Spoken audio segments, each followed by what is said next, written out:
will rest in the shadow of the Almighty. I will say of the Lord, He is my refuge and my fortress, my God, in whom I trust.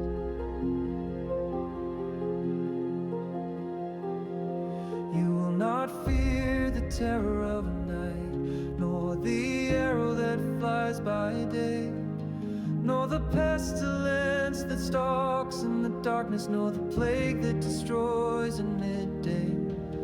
1,000 may fall at your side, 10,000 at your right hand, but it will not come to you. You will only observe with your eyes and see the punishment